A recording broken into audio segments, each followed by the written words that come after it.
A long time ago, in the year 2008, was an evolution sim by the name of Spore. It was ahead of its time with its ambitious systems and never before seen content. A master in game design. Ass. Yeah, the gameplay was a train wreck, but the systems that were heavily advertised. That's what a lot of people love about this game, but the game itself, not so much. Today I will explain the game, the DLC, the good, the bad, its development and its history, and the future. Join us as I tell you about Spore.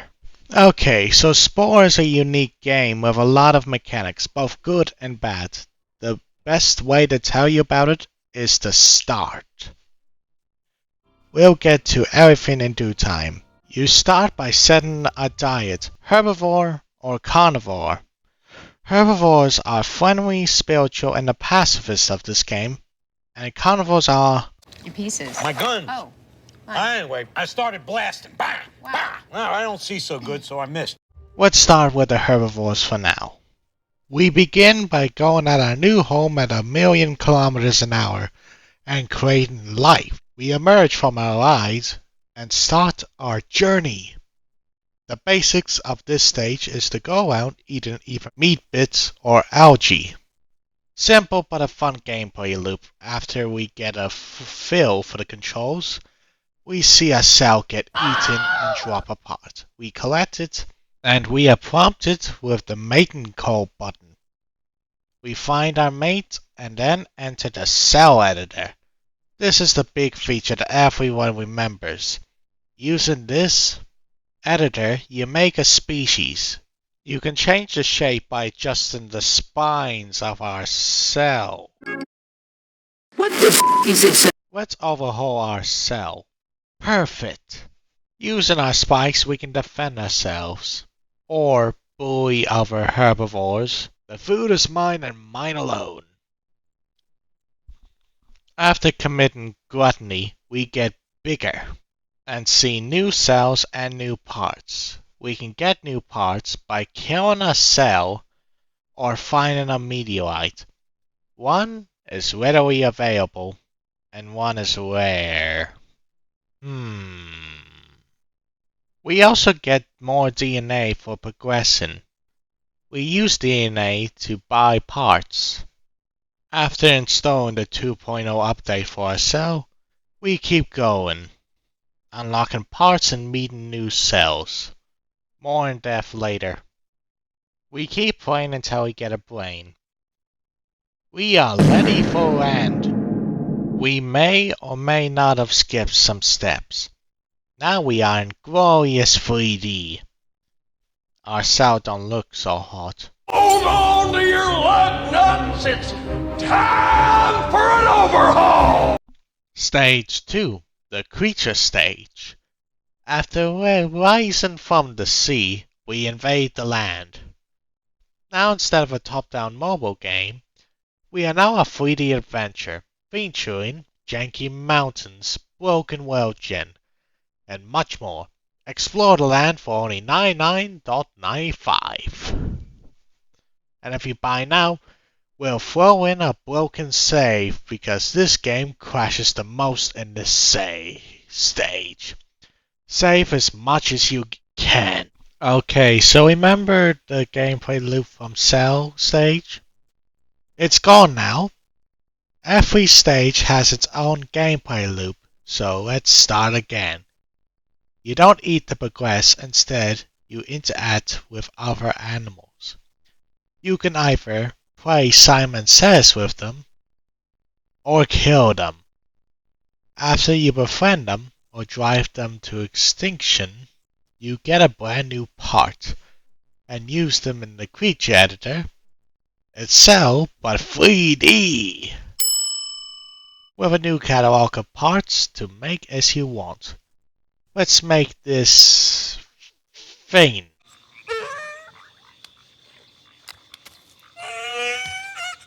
What the fuck is that?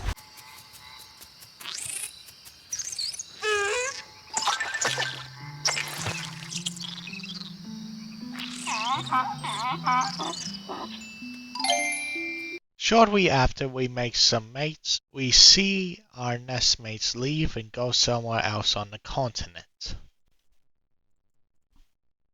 Alright, so you have to make the journey to the new nest, and if you die along the way, you are sent back to the old one. And the annoyance raises from 4 out of 10 to 12 out of 10 thanks to the gen, which can drastically increase the distance you need to travel. So after the 5 movies it took to get here, you're doing the same thing, making new pals, finding parts to make your ungodly abomination as good as it can get. Let's discuss the parts. There are 228 creature parts, and here's how they work. Each part gives you new abilities, and higher level parts do more of that. Like for instance, damage parts like paws, claws, stuff like that, increase your damage and give you the ability to slash. While mouthpieces, like beaks, etc., make you better at singing. The higher level the part, the better it does it. Which is quite fine in my opinion, but it's a bit bland. Like, a big problem I have with this system is how, plain it is. There's no weaknesses and advantages, like there isn't a part that makes you great at one thing, but makes you terrible at another. It's basic, but somewhat enjoyable. And I do like how the higher level parts are the lower level parts but more refined. Adds progression to it. Okay, back to gameplay. So after some time we move again. So this stage is just an infinite loop of interacting with other species and moving home until we're ready for the next stage. Tribal. Okay, my dude, do you like the way you look? No? Too bad, from now on you can't evolve anymore. Hope you like being you. Yep, in the upcoming stages you can't evolve no more. Oh well, it's not that the game's main thing is making creatures. It's not that that's the best part. Okay, so the game's an RTS now, featuring awful AI, way too small continent, and a shallow progression. We jet monkey become caveman for only 500.99. I'm sorry if I'm going too fast, but you may think I'm skipping some details, but no, aside from some things I'll go over in the replayability bit, everything I said is what you are mostly doing. Spore stages are short. The cell stage is just 15 minutes, while creature is 1 hour. From start to end, the game can take less than 2 hours to get to the final stage. And the stages, the gameplay loop in them is just plain dull. Cells is just eat and grow, while creature stage is Simon Says, or just spam the attack button until your enemies die. And the next few stages are just similar gameplay loops with a different coat of paint. Compare this to Doom 1993. You shoot demons, you get new guns to play with, and you collect goodies and beat level. That's a good gameplay loop. Spore's gameplay loop. Like, the gameplay loops are so varied, but they're very, very shallow. Like, there's nothing to get good at. This game's skill ceiling, and skill floor are basically non-existent. Your black grandmother's ashes can play this game and still be bored by it. Okay, small rant aside, let's go over the dreaded caveman stage. Let's form a tribe, boyo. Okay, so imagine the creature stage, Simon Says and all that, but with RTS mechanics. In short, it's pretty much the same, but with an RTS style. The AI is incredibly dumb at the worst times. Like, there are bits, like, This is weird because the AI works perfectly everywhere else in the game, but in this stage specifically, tribal members have a habit of just sitting there with a question mark above their head doing absolutely nothing. It can be annoying. Like, if you're on the aggressive predator route and trying to conquer a village, if half your tribal members decide to stand there and do nothing, you'll lose. It can be infuriating. But aside from that, nothing really new is introduced, aside from the removal of evolution. Yep, the big sound point is gone. You instead put clothes on your creatures, which is quite really cool, but the ability to customize the creatures when you get tired of the way they look is a bit sad. Oh well. And instead of unlocking new parts to progress, you unlock new tools. These just increase what you normally do. You know, you sing better, you attack better. Pretty basic as usual. Do I really need to explain everything now? Shall we just get to the good old next stage? Hello, it's post-edit me. I'd also like to mention that this stage here can be beaten in less than an hour if you're efficient enough. Literally, you're gonna see my whole playthrough of the stage in 3 times speed. Trust me. On multiple playthroughs, this stage is not fun. Okay, I'll leave you alone now. Bye bye.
I did all this to show you how repetitive this game is.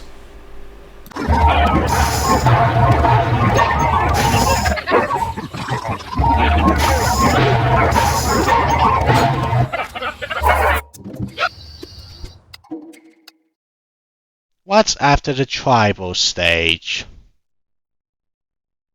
City life.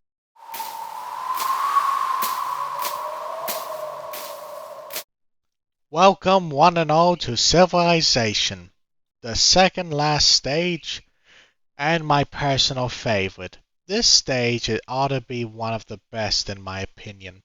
It's similar to Tribal, but actually enjoyable. Like, instead of commanding brain-dead cavemen, you're instead commanding vehicles. Yep, fuel-powered cars. Once again, I feel like we're missing something. Alright, now to design the perfect land vehicle. Got him! Using this state-of-the-art machine, we're able to quickly travel across the land. And speaking of designing vehicles, we also design our town hall, residential building, and also a factory. You can design these buildings and vehicles as much as you like, similar to the creatures. The town hall is basically the heart of your city. The factories produce money but lower happiness, and residentials produce residence, which equals more vehicles you can have. And you can also have entertainment buildings. I almost forgot about these. They just raise happiness. And the thing is, similar to creatures, there's this grid system. And it's basically a spider web. So you have to make sure your residents are attached to the town hall. They have an effect, and you have to make sure they're connected to a factory or an entertainment thing. It's whatever, it's basic, but at least it's something. So after making our glorious metropolis, we start giving orders to our vehicles. After a small tutorial, we're introduced to these geysers. These things that you saw during creature stage that spew out that orange stuff, that's spice. Basically the oil in the universe of Spore, and we have to capture it. Sure, we have to capture it. We see another tribe form into a city. So basically, Civilization stage pits you against a ton of other cities over a fight for dominance over the planet. The last remaining city gets to move on to space stage. Yep, the Spore did battle royales first. So Spore actually gives you free routes when dealing with these cities. Similar to cells and creatures and tribals, predator, herbivore, and omnivore, you now have warlike, religious, and capitalist. Not the same names, but it would do. You may think the religious route is the most peaceful, but no. It's actually similar to the warlike route, where instead of bombing a city with explosives, you're instead using propaganda and other means to forcibly convert the city to your ways. And no, it's not peaceful conversion either. You kill people just like the war route, and the best way to convert a city is to lower their happiness to negative so they're more easily converted. Yep, during the peaceful route that you've been going where you're peacefully talking to people, you are forcibly converting cities and nations to your ways. You're basically a crusader. Which I would be fine with, but the fact that herbivore path is not 100% peaceful is a little bit misleading in my opinion. The true pacifist route is actually the capitalist ways, where instead of forcibly converting a city by either bombing them until they surrender or converting them with religion, you just buy out the city until you buy the city, and eventually when you get a good enough relationship, they willingly join forces with you. Is it weird of me to think that the neutral route should have been the religious ways, and the capitalist route we have now should be religious? It feels more pacifisty, if you know what I mean. Okay, so after capping some control points, we get access to boats. Magnificent. After capturing some more territory, we eventually unlock planes. Where else was I supposed to go? So we keep going on and on and on until we eventually conquer the whole planet, moving on to the space stage.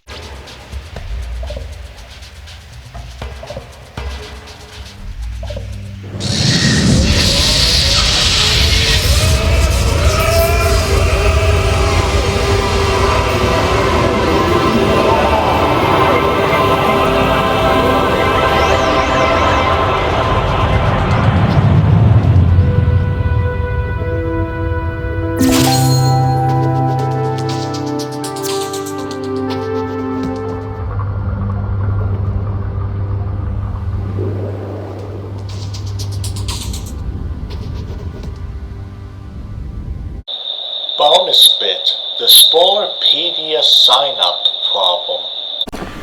One of the coolest things about Spore is the ability to share your creations with other people and download your creations from other people, allowing for endless possibilities. Like for instance, you could see Master Chief, a human, and other such monstrosities, like Homer. But unfortunately, in the year 2024, if you're a Steam user, that's rather difficult nowadays, because getting into the Sporepedia on Steam is a nightmare. For context, a while ago, EA completely overhauled the EA app from Origin into the EA launcher we all know and hate today. Well, this did something to the Steam version of Spore. So trying to log in nowadays will result in an error. So how do you access the Sporepedia if you're a Steam user? Well, my friend, all you have to do is own a Steam product on the EA launcher. So that either means buying Spore, buying one of the very DLCs, or buying a demo that should be free. How's that for ya?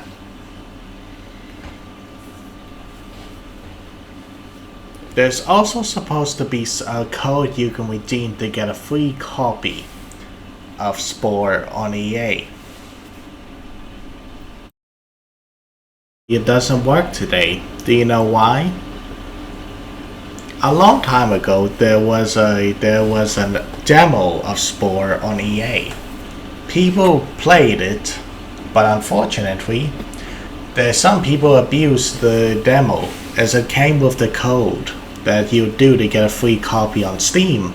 So people got the free trial, they redeemed the version of Spore, and got Spore for free. So EA caught wind of this, and instead of fixing it, they completely deleted the code. So, for Steam players, we're out of luck. But the code still exists in the Spore files, so I had to use Widget to search my Spore folder. But unfortunately, my code is completely corrupted, as there is a chance when you install the game, the code gets corrupted, so the widget approach is completely worthless to me. I uninstalled, reinstalled, and checked all the DLCs. No luck in that regard. So the final option I had to get a Spore copy for free on EA is to contact the EA customer service, as owning Spore on Steam entitles you to a free copy of Spore on EA. So I nicely asked the employees for a free copy, and they never responded. With no other choice, I bought the Spore Creature Creator in order to access the Sporepedia. $10 down the toilet. Thank you, EA, for scamming me out of $10. At least I finally have access to the Sporepedia servers. Okay, back to your scheduled program.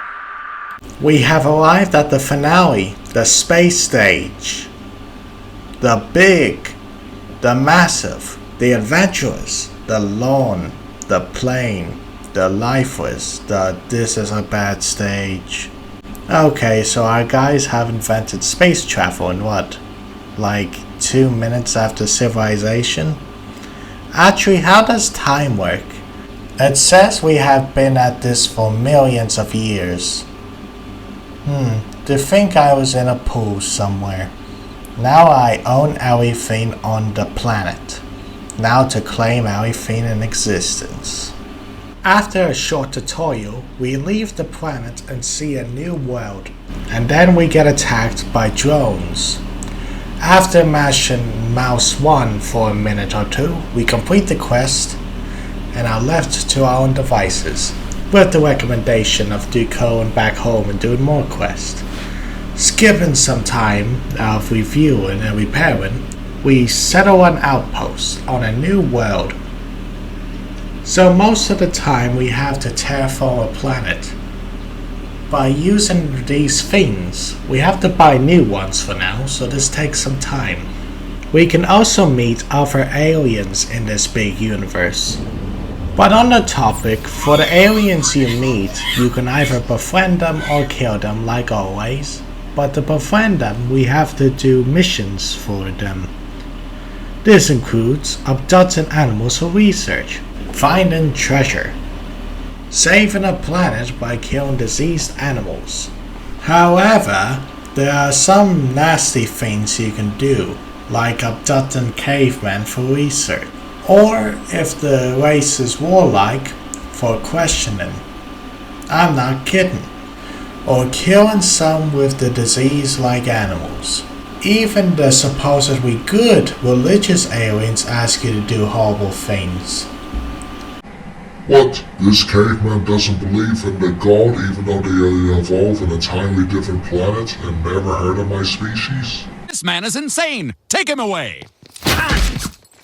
Even if you're such a pacifist in your playthrough, you can do the same horrible things, making every sacrifice you made, being a pacifist, mean nothing. Rant aside, and moving on, you can eventually buy their settlements. or take them by force. And let's talk about progression. You get more technology by buying it from other species, and you can't research it yourself. So this drastically limits what you can do in a playthrough. But some of the stuff you can buy are rather cool, like the ability to destroy your whole planet. So make sure to give pt1 a call and ask for a secret. And you can also terraform a lot better, right to the point where you can do it infinitely. And you can also eventually mind control to make species like you. So it's a tycoon with war crimes. So how does this whole game end? With you getting cheered on by the saucer from Sim City, and given the ability to terraform with ease. What an unsatisfying ending. I could tell you about the wars you do in this stage. I could tell you about the deaths you cause. But really, by the time you're here, you would have lost all satisfaction in this game and got bored of it. There's so much wasted potential this game has, and so many mildly frustrating mechanics. And don't get me started on the price this game goes for nowadays. Look at this price tag. In conclusion, this game is rather good at first. It was quite innovative for its time, but nowadays it's just a tech demo. There's no depth in this game, and it gets way boring after a couple of playthroughs. And the worst part of this game is what could have been. I will go over the backstory of this game in a later part. I was gonna do the DLC and backstory in one video, but all this time it took to make this one bit, I'm gonna need a small break for a bit. So I hope you enjoyed this video. I know it's not really a proper review, but it was mainly me ranting about the game with my honest opinion. I hope you enjoyed this first part, and I hope I see you in the next one. What? There's another part? That's right, because most games of this era in gaming not only had the base game, they also had